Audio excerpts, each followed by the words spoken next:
such as Counterlogic Gaming, can punish that kind of stuff. And so Team Solomid definitely have a lot to work on and make sure that they can play as optimally as possible, not get punished for mistakes. Right now, speaking of punishment though, two of their biggest champions, Bjergsen Zed, Lustboy's Annie, already off the table. We've seen some strange bans today as well, which is always fun. There was one where it was, Urgot, Vladimir, and Hecarim were the 3 bans. Yep. And later on in the season, we are seeing the lower percentage ban champions coming through because the meta is shifting in that way. I like the Sejuani ban there by Team Solomid. They're respecting the value that that could bring as a first pick. A lot of Sejuani victories. Then the Rengar ban is not very common. That's true, but it is a decent WTHeaven champion. I think it's funny you mentioned all these low percentage bans. TSM's bans, the ones against them, LeBlanc, Zed, and Annie, like no surprise to anyone ever that these are banned and popular champions. And so it speaks ever so slightly to the fact that TSM still a little bit better on their comfort champions, that their experimentation doesn't always yield great results, and Coast kind of banning around that fact. And I'm really wondering from Coast here, even if they get banned on the Rengar for WTHeaven, they don't want that guy taking over the game, if Coast will just go for a really strange team composition, maybe they throw Team Solomid some type of wild card, because they do not have anything else to lose. I did like it when they brought out the Gragas jungle. I like how they have been doing Alistar support as well. Those were the creative things that I want to see more of for Coast. I don't think Rek'Sai is that great as far as creative things go, especially on this patch of tank junglers with Santorin proving that he can play tank junglers. Absolutely, and you're seeing sort of Sejuani bans on one side for that. I think there's plenty more for Santorin to play. And as you kind of mentioned, Rek'Sai not being that great and the patch adapting, Rek'Sai went 1-8 last week in the LCS over in Week 8, both NA and EU combined. Like, certainly, teams have been able to play around these fighter junglers rather well and oftentimes succeed on either hyper carries, or at least carries like Nidalee, or the giant tanks that have been getting bans. Small sample size, the dream right there for Rek'Sai, but honestly, we can see the effectiveness dwindling even in-game when tank junglers are coming in with CC and then Rek'Sai's feeling ineffective in those mid to late game team fights. Right, it's like, what do you do in a team fight? You can't break the front line down, and you can't bypass them because Nautilus presses R, and you're like, you're right, I don't want to, never mind, I'll back out of this one. Now, Lulu, once again, likely for Dyrus here, maybe, again, Lustboy, but Santorin on the Nidalee.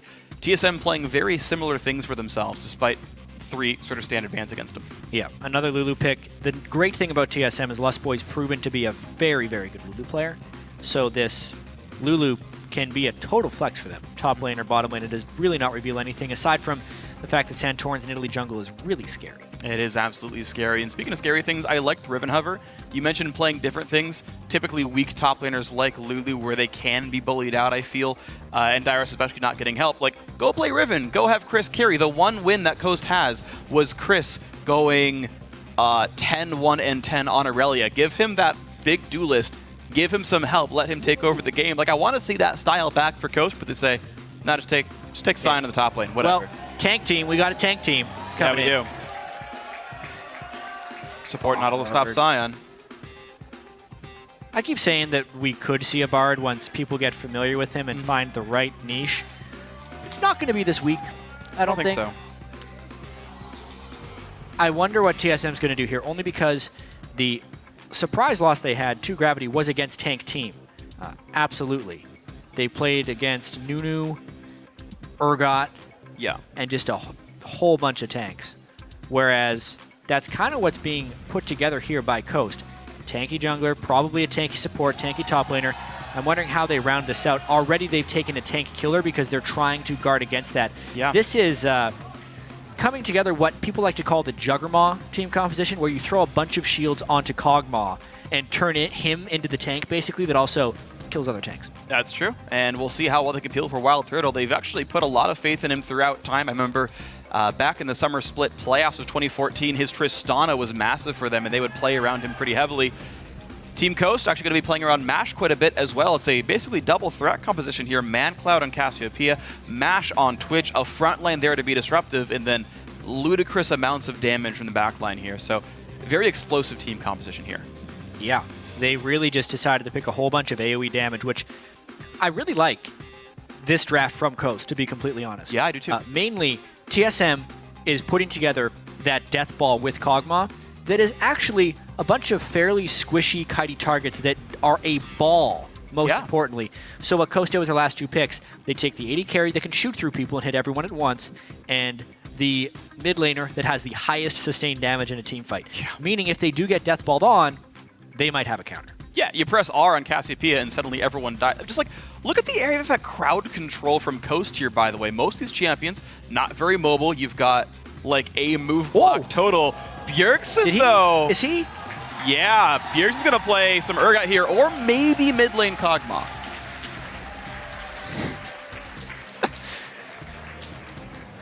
Actually, Dyrus could play that too, right? Like, there's so many flex picks here. I'm trying to figure out if this makes sense for TSM to have Urgot right here. Swap the Twitch, kill him right away. Sure. Probably would be the thought at the end of the day. Bjergsen played against it last week. I guess that means he learned how to play it. That is 1-0 in the North American LCS. In order to break this out here, I wonder how much TSM has been practicing this.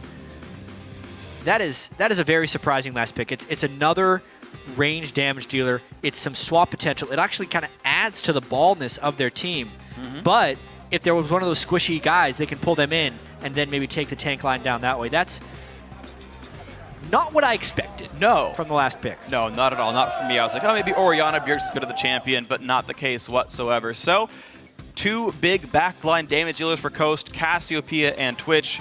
TSM, they've got themselves an Urgot in the mid lane, and then a big beefy Kog'Maw still with a Lulu and a Janna to buff him up, and even Nidalee as well. So you figure maybe you don't need another support in the mid lane. Maybe Urgot's going to have this weird X factor. Yeah. It's going to be fun to see. We're seeing it come up all over the world now. There's actually one loss, I think, in the competitive scene, and that happened last night in the LCK. It's been being played as AD carry and as mid laner. Yeah. We'll get into why we think that's a big pick once we get into the game. You know, either way, getting ourselves into the game is time to show the team some love. Send your game predictions to @LOL Esports, either the hashtag CST win or hashtag TSM win, to let us know who you think is going to take this game down. Yeah, I mean, obviously the giant favorites are Team Solomid here, and I really love the interaction of the team composition in this game, even if it's first place versus last place. Yeah, well, Bjergsen's got himself some Urgot, so coming into this game, we did talk to Mash about TSM and who he fears the most on the team.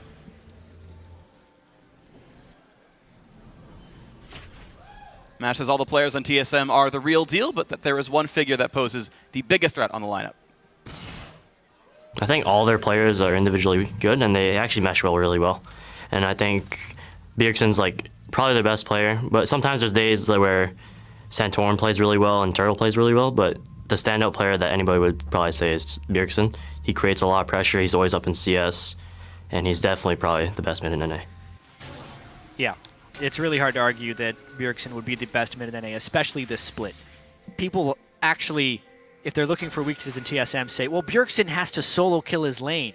And it's like, well, the fact that he's actually solo killing people's lanes on a professional level on a consistent basis is rather ridiculous. But he continues to do it, and TSM has shown, even if he does not, they've shown ways to win. I want to see how good he is at Urgot. I don't think it's something he's had a ton of practice on. Maybe not, but if there's someone to pick up new stuff and excel with it, I do think Bjergsen is a good chance for it. We see TSM do have mixed results with their experimentation. They tried Cassiopeia a few weeks back. Wasn't ideal. They tried Lissandra. That was great, actually, and they took that to the bank for a while. So we'll see if this is another champion that Bjergsen gets to play for himself. That is a good TSM signature. They've only got 2 regular season games left. 2 games left in the stage before playoffs. Yeah. So much of that. And now the cheese gank from Twitch level. And this is actually a very common strategy in lane swaps with Twitch, is get that gank in mid lane early. And it burns a flash. Very surprised that Mash decided to exhaust him, though. That's strange. No, they nearly got the kill. Mancloud ghosted. Twitch's poison works with Twin Fang. Mancloud started E and tried to run him down. It forced a flash. And now Mancloud is facing a flashless, immobile mid laner with a Rek'Sai who can flash on Burrow to kill Bjergsen. Yeah, I mean, I feel like they would have burned the flash just with the Twitch Twin Fang, and now Mash would be somewhat defenseless. But if they're going into a lane swap against Dyrus anyway, they could care less about the exhaust. So yeah, that's a great start to the lane swap, and it does catch TSM a little bit unawares. It used to be an old school strategy with the lane swaps of Twitch. But they pull it out here. This is a fight already. Here's Lustboy, no ghost. They might have on the other flash. Side. He should survive it just barely, but Mancloud forced an early recall. Of course, he doesn't have his combat summoner. Yeah, I mean, the tables have turned once again. Well, you said, Jat, you wanted to see Coast do some crazy things. Spray and praise AoE poison for Cassiopeia. Actually, I think it works this way, by the way. The way Cassiopeia's passive is worded, she gets a stack on her passive for every second an enemy champion is poisoned. Not that she is poisoned. Check it right now. That an enemy champion is poisoned. It's by poisoning enemy champions, is the wording. Almost. We'll have to check. I've heard people say different things about it. Yeah. Either way, we'll have to track how quickly Mancloud can get to maximum 500 stacks on Cassiopeia to get that huge bonus of ability power. Either way, Cris right now, we've seen actually Sions do very well in 1v2s. Kog, Janna, a pretty low threat lane as well. Cris might have a decent time. The 2-on-1 top lane, Coast also sending Welcome to Heaven near this side, but actually Santorin's allowed to clear his own jungle up here and is coming to soon back up Dyrus. Yeah, and I do just have to update on this Urgot pick from Bjergsen. He has been playing Urgot a bunch in solo queue only since last week, so it feels like he literally played against Keen's Urgot, said, well, this is foolish, this is silly, let's play it myself. And that's what he's done. 24 CS to 9 here after the gank help from Lustboy. Yeah, life might be pretty good then for TSM then, as he's up ludicrously high in this mid lane. Mancloud playing defensively. Santorin gonna spot Welcome to Heaven. The guy's still staying in his own jungle. Even though it is what is called the weak side of the map, red buff is on as well. Forces him away.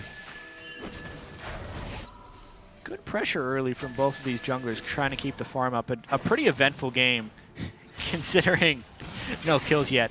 The Urgot is I think what we have to coin this now. It takes away from the larger story of the TSM, who was running a Protect the Wildturtle comp. Yeah. And they had that X factor of Bjergsen's Urgot in the mid lane. I'm glad you've adapted to this one. I think it's a good term overall. Anyway, game is already in TSM's favor, by the way, just from the lane swap game. Mash down 10 minions. Oh, the flash hook though. Wildturtle has to flash away. He's got heal still. Can he get away? Can he yell at a minion? 1 second left on the shout. It hits him anyway. Wildturtle's got to be pretty careful. The Q charge is going to hit. KonKwon slows him down. First blood comes in. Santorin could not get the heal in time. But here comes the teleport. Dyrus going to land an easy glitter land. Santorin gets the trade kill back. And Cris is angry. Whoa! Cris is really angry. Forcing a flash. Good I was enough. actually going to say that Santorin may have been able to flash to heal Wildturtle, but it's a good thing he had his flash at the end there in order to escape. Wildturtle definitely making a positional mistake there. Not respecting the Sion right in the laning phase, and despite Cris falling in lane, he's looking pretty scary. The base damages on Sion are ridiculous. Yeah, the problem for Sion, though, is he's getting very far behind minion kill-wise. The online vote! People pulling for Coast late in the season. I like it. The crowd cheering as well. We did it, guys. I think this is the only time I've ever seen a crowd be, oh, that was a nice play, though. But can he get out of the range of pink ward while still being stealth? He's fine. Yeah, because the stealth It's Janna. covered that much distance, and it's Janna. I think this is the only time, like, in league history, the team has been more for the team that wasn't TSM. Like, literally ever. There's been those COG games where it's pretty close. But are there really more CLG fans than TSM fans? You're trying on dangerous territory right here, Freak. I am, but I abstained. that's totally fair. Well, we'll see, though, in this game, Coast nursing a small deficit. They did get the first blood for themselves on that protected Kog'Maw, so you think that might be nice for them.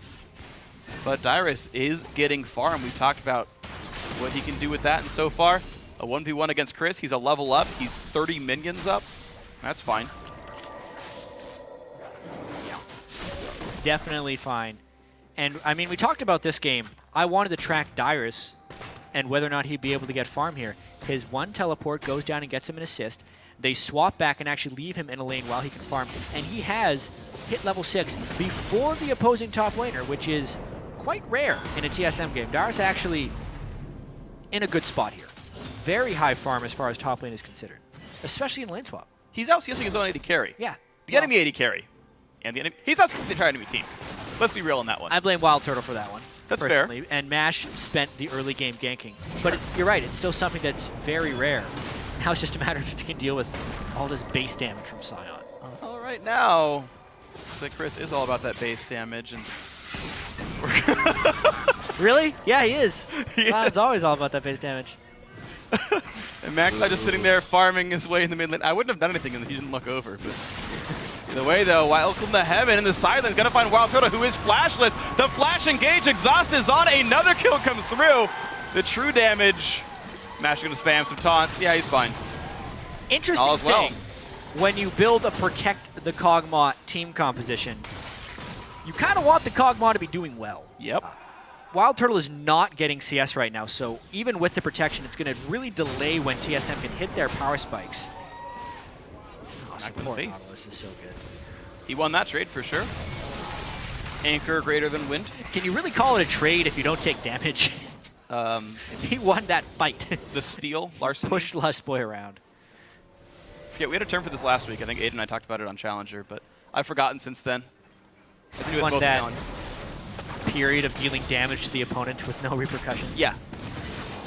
Now Bjergsen gets himself the first blue buff, 850 into the game. He's got tier and a flask, so plenty of sustain. You expect Mancloud not to have easy trades against him.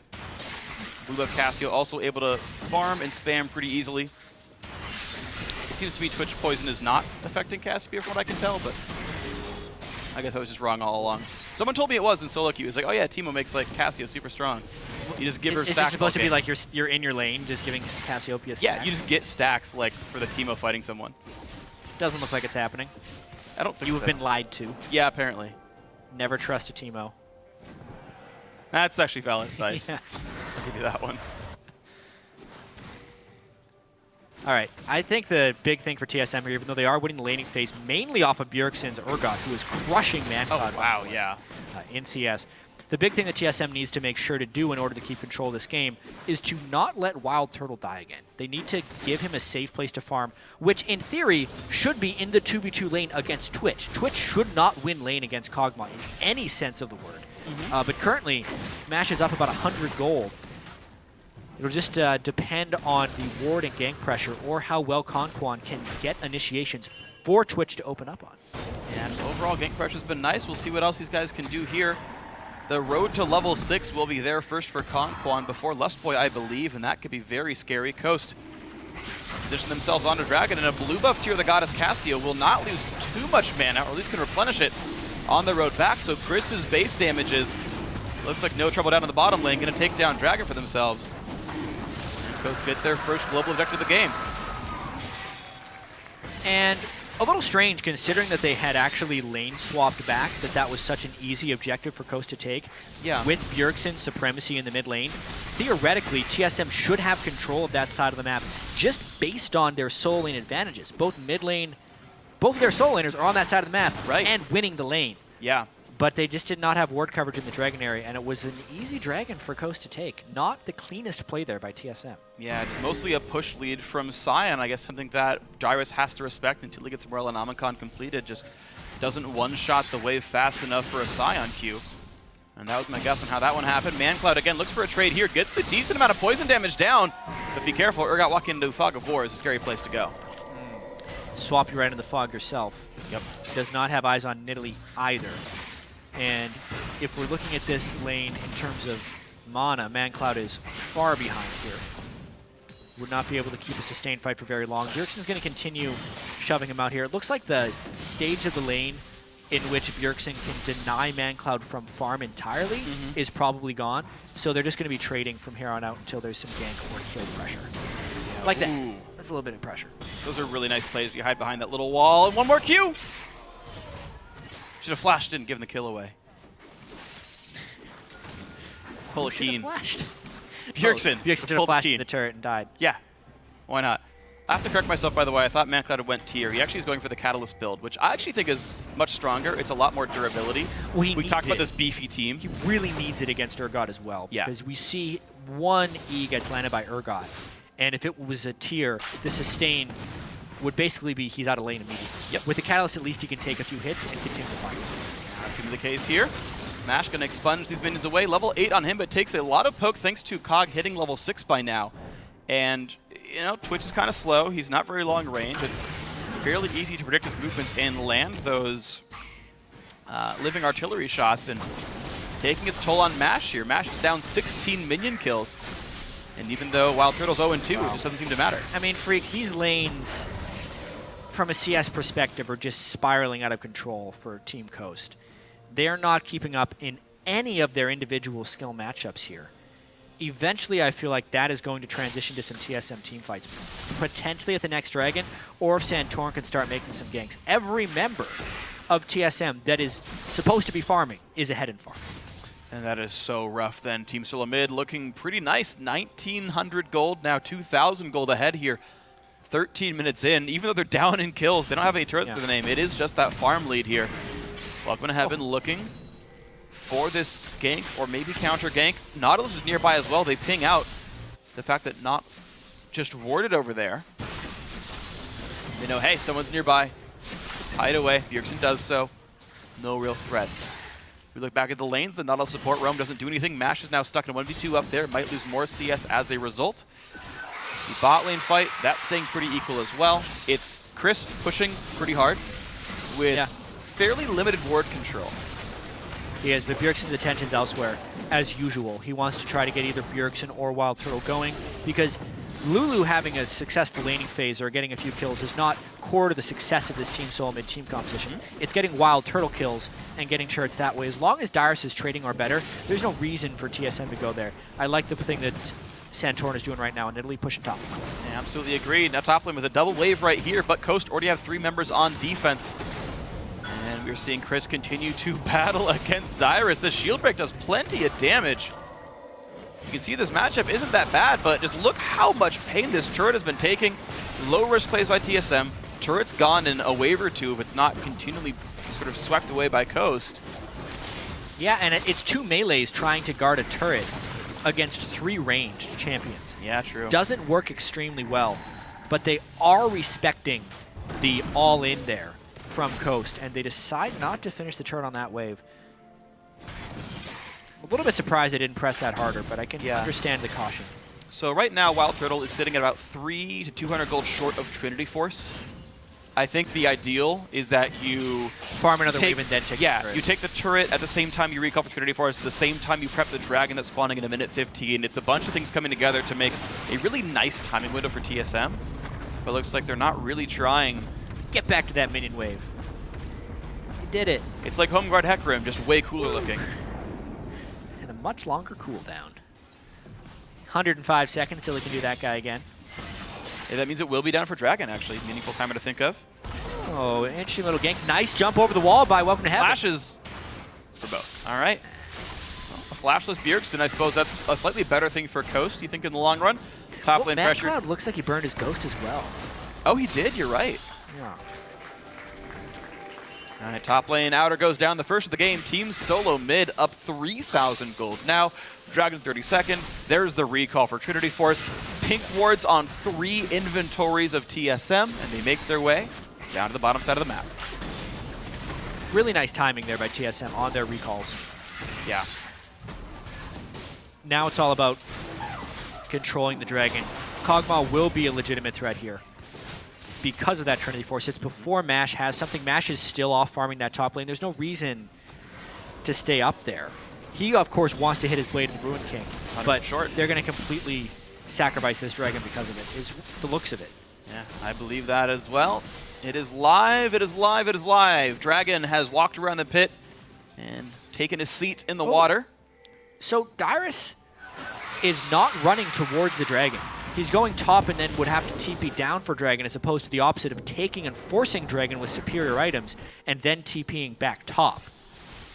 Bit of a delay tactic here by TSM, I'd have to say. Well, the question is, are they just like funneling farm into Dyrus for some reason? He's sitting there at the top lane wave. I want to know if he's shoving or freezing. Dyrus is funneling farm onto Dyrus right now. Yeah, that's true. There's a minion wave. It's mine. Revenge for last week. Yeah, darn right. He just said he wanted to play League of Legends. Apparently he wanted to play Farmville too. He's taking down minions in the top lane here. He's going to shove that down to the turret though. Thing is, Coast attributed all the resources down here, so he's going to get turret pressure for this dragon attack. I mean, as long as Coast isn't committing onto this dragon, it is the right move to have your teleport man free to teleport down to the dragon. It's just a question of, are they going to give up the dragon clean off and just continue farming? And a late TP, not good timing. Dragon's already done. Team Solomid, it's the TP from Coast. They want to fight onto TSM. Lustboy in the front lines. Ulted though, maybe not the right target. Cris goes in for more, but there's no damage here. Mancloud and Mashes don't have anyone to hit. Cris gonna have to teleport away, does so. Javelin, it's Mancloud. The flash engage from Dyrus gets ulted back though. Javelin misses one more time. Out goes Coast, but they're losing health bars here. They might have to lose bottom outer. Yeah, I feel like TSM will still win this game because of their growing gold advantage and farm in every wave, but that was not clean play by TSM in the slightest. The teleport, not during the time of the Dragon, also not in a position to create a team fight against Coast. They're getting turrets afterwards, they're extending their gold lead, but not getting 2 Dragons is concerning for TSM. It is concerning, but Team Solomid happy to keep pushing with the rest of their objectives. If they don't value Dragons, then maybe who cares? But just when you always push in, they don't push for tier 2. Mid lane outer didn't die either. Ooh. Hey. Recall stops, but nothing to be done. So in the long run, maybe minions, traded hands, but it was an outer turret for Dragon number 2 as the overall trade. And Dyrus got kind of 4 uncontested waves top lane. So, maybe that's just, they're playing the long con. They are playing the minion game. Right. I would have agreed with the play from TSM if Dyrus continued to push the lane, forced to teleport for Cris and conceded the Dragon. But they ended up trading teleports for nothing, because they ended up trading teleports and Coast winning off the Dragon. No kills. I guess they got the turret afterwards, which will add more to their gold lead. Bjergsen still has a huge lead on Urgot, and Wildturtle will still be sitting on that Trinity Force. It's not the end of the world for TSM. They have a 4,000 gold lead, but as a 12-4 first-place team against a team on a 14-game losing streak, the longest in the history of the LCS, TSM should not be giving up 2 Dragons. I tend to agree here, but it seems that's the way TSM wants to play the game. And I know we talked about Drag. Hold on, though. Top lane. Dyrus. He's fast. Knocks them both up, but it's a big mallet to the ground. Dyrus down to 1,000 health. Cris dives the turret. But do they really have the damage? The answer might be yes. Nope, it's no. Yeah, they ended up burning a lot. Dyrus taking it. Level 2 ultimate on Lulu. Very large shield. I think Dyrus played that quite well, actually, burning so many cooldowns from Coast and still surviving. Yeah, he's going to be happy here, and Wildturtle been attributed to the mid lane. Distributed maybe, but either way, yeah, nothing really working for Coast here. They found a couple of nice kills by targeting Wildturtle, and oftentimes you snowball the game off that. Kill the AD carry twice, make yours big, push turrets off it. Big AD carries tend to win you games by getting objectives, but Coast still with no turret destruction, still with no plays really made from MASH yet. Yeah. Just no translations really from Coast. It's absolutely going to happen. Coast has gotten Dragons, but they have lost every lane as far as CS and items go. TSM is just now transitioning this into turret control. And we'll see when they pull the Juggernaut together. Wildturtle, Trinity Force, when they get in a team fight with Dyrus, Janna shields, Nidalee attack speeds, he's going to be ripping some people apart. Yep. Here's attempt number 2 from mid lane outer. So much respect given to the fact that Nautilus could ult and the team's a little bit squishy, but welcome to heaven. Chunked out by Urgot. The poke that TSM has in this team now, when you add the Nidalee with the Urgot, with the Kog'Maw, is immense. This is how the Urgot fits into this team composition, is by making the siege even stronger from a poke perspective. Yeah. We don't talk about Kog's poke power much, but he's played as a mid laner occasionally because he's got so much poke on the kit. And even though he doesn't have great AP ratios with this kind of a build, yeah, it's a poke Juggernaut comp. I think that's actually really clever by TSM. Wildturtle, though, going to be afraid. Good flash by both players. Ulti comes in. Depth charge. Natural charge as well. Flash on in. The E not quite going to land. Spray and pray does a little bit. Will they finish Wildturtle off? The spear! It's going to be a spear to trade it back. Turtle gets healed up, stays alive. TSM 2-2. I love Santorin on Nidalee. He is so reliable with that champion. Comes in at just the last second. This time, instead of going for a heal, he just goes to kill the guy killing him. Finishes off MASH for flashing the turret. Beautiful timing on the spear. Wildturtle gets out with a sliver. Oh man, it's getting worse and worse for Coast now. And this one sitting 6,000 gold now in the depths here, 22 minutes in. More and more this game slipping away. Mancloud getting that 250 stack mark. So I believe that's cooldown reduction now on the kit. The big ability power burst comes later. Bjergsen, though, happy to just clear things in the mid lane. Outer turrets are already gone for TSM. Yeah, you mentioned in the pregame. TSM, this is a test for how cleanly they can close a game out. They're certainly not giving up kills very often.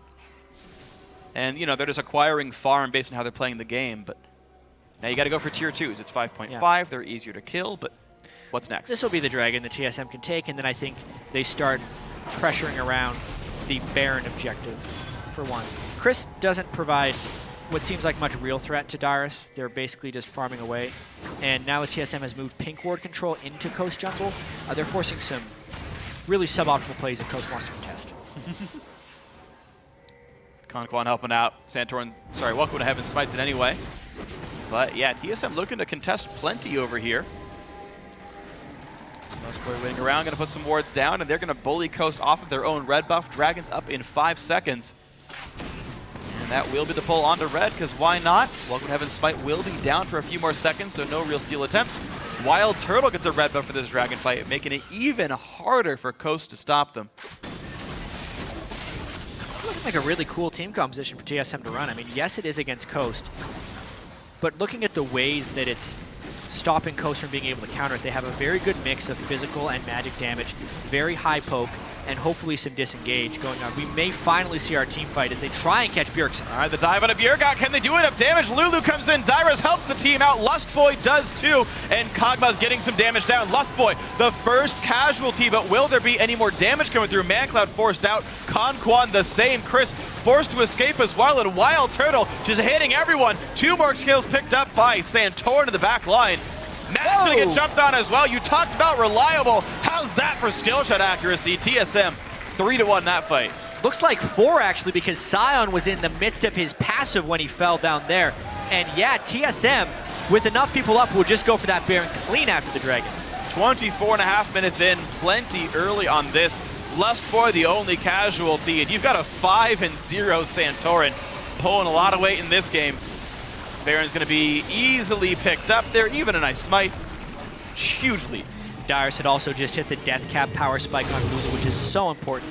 And it's a little bit of a non-standard start to this fight. You want to catch one of the carries, which Bjergsen is here. And what's interesting here is TSM was actually not death-balled up, so the Twitch Cassiopeia could not be effective. Twitch wasn't even in the fight when Coast initiated, which I think is the big reason TSM ended up winning this fight. They chased down on 2 sides. One side has the Lulu and Kog'Maw. The other side has a really scary Santorin with Bjergsen. The 2 combos matching up right there. Eventually they join up in the middle, and TSM cleans up the fight. Very nicely played by these guys. 10,000 gold now nursed for them. Only 25 minutes in, and hey, only 1 casualty for a 4-man fight. I think I'm okay with that one. TSM fans can certainly be happy with this game, even though they seem to be few in number this time around. Too many Coast fans on that Twitter vote. Yeah. What happened?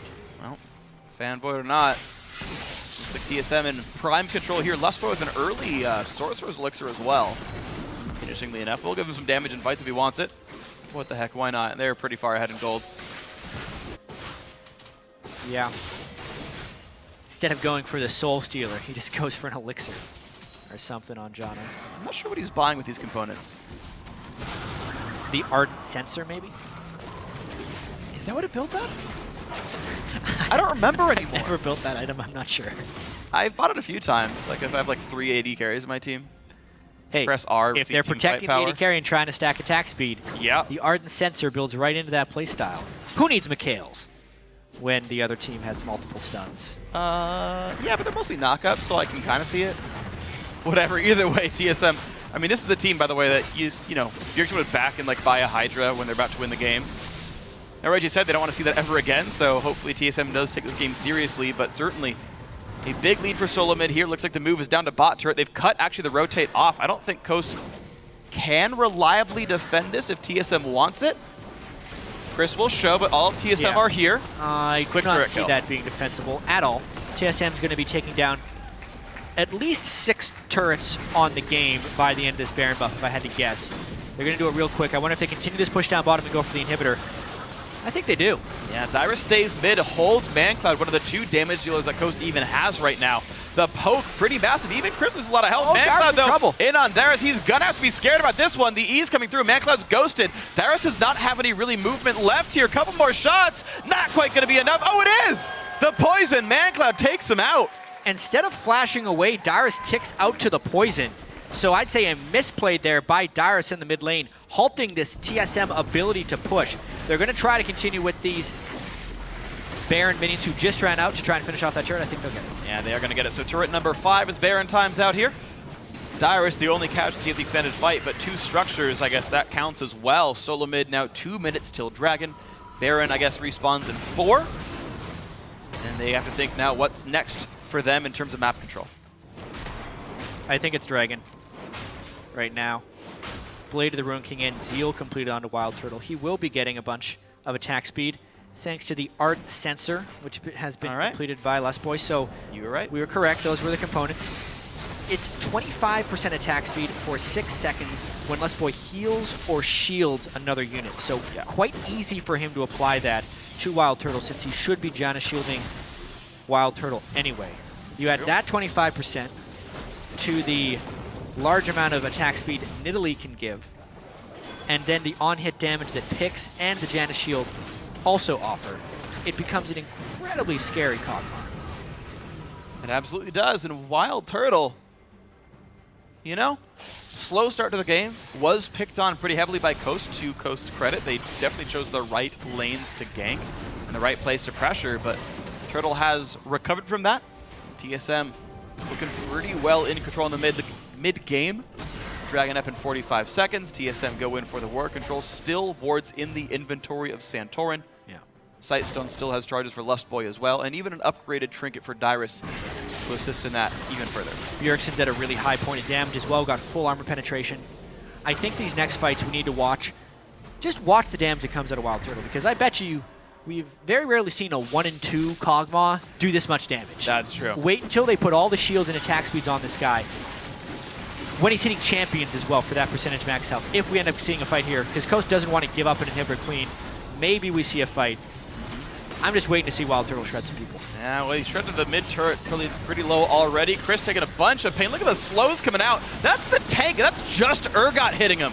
And Cris down to 1,200. KonKwon at 1K, and the inhibitor turret goes down. TSM don't need Dragon yet. They got a base to kill. Maybe we won't even see this fight, because if Coast decided to fight, the game may actually just be over on that.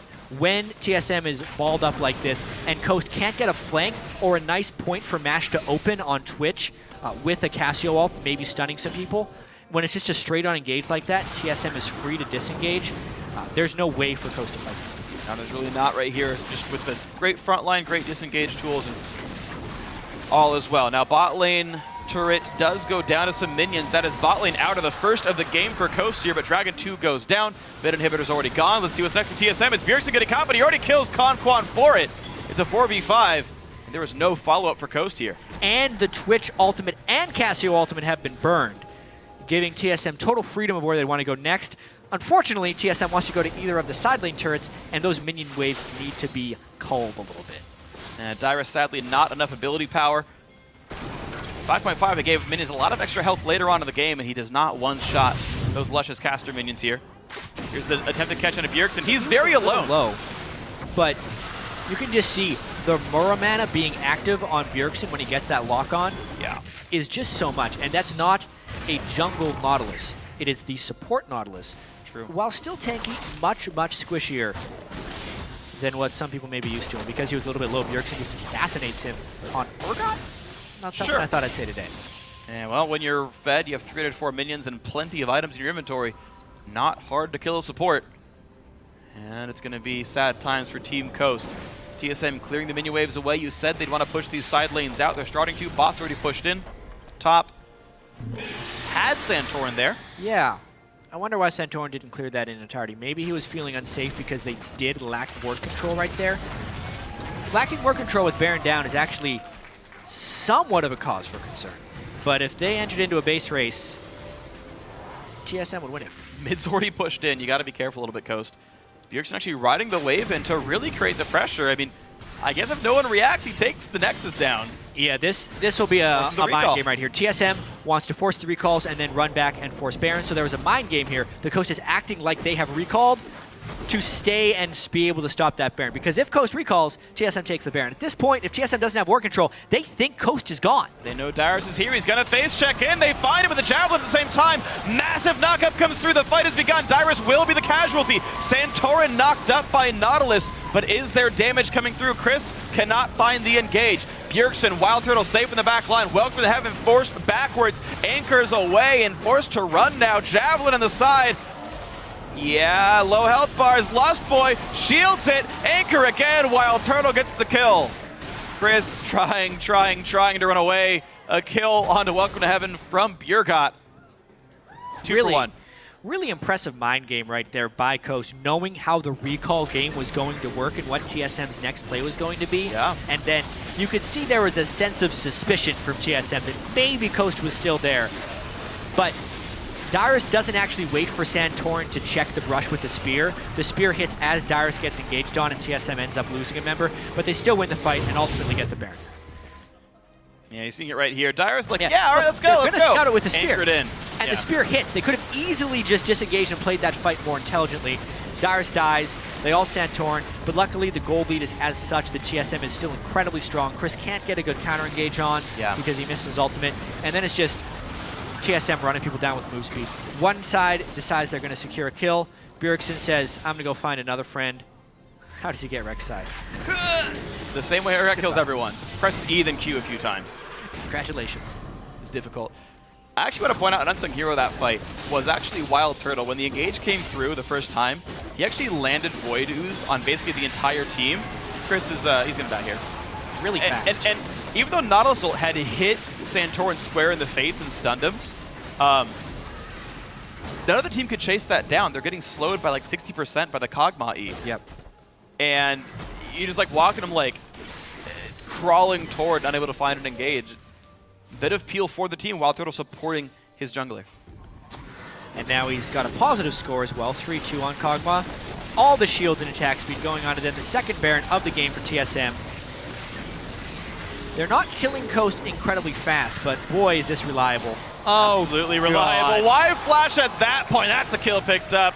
Mancloud's down. Cris respawning in 6 They might just end the game right here. I think it's likely. Turret number 1 goes down. Turret number 2 now in the crosshairs. Welcome to Heaven.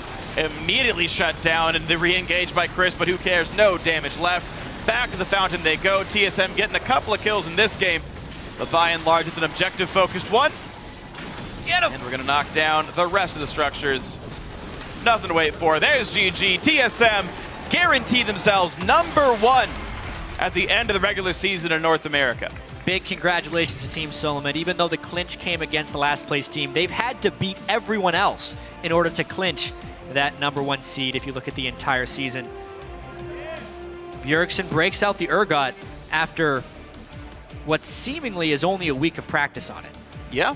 Which is a very good sign for TSM moving towards the playoffs, because in the past they have been criticized in not being able to adapt quickly enough. And if they're making things LCS ready in a week, they're going to be real dangerous. Well, this is one experiment that was successful for TSM. I think they still have to ask themselves, somewhat insultingly, but I think true, does it count if it's against Coast here? A team that's been having a very rough season for themselves. That said, still very positive. Smile at Mancloud's face. Yeah. What do I do against Urgot? That's ridiculous. I mean, Mancloud went 2-1-1. Like, it's not a horrible scoreline when an Urgot can swap you in and a bunch of people peel you back, but you know, everyone else on Coast just playing mostly for individual pride here. Welcome to Heaven, doing what he can to turn some eyes towards himself, but Coast with the lineup, you know they're going into the Challenger Series next split. Yeah. But the fact this team is still smiling, the fact this team is still positive, it does give you hope for them to improve, and maybe we'll see them do good things in the summer split. I think or so. tomorrow. Yeah, they still have that game against Winter Fox to try and end the season 2-16 would be what they're trying to get there.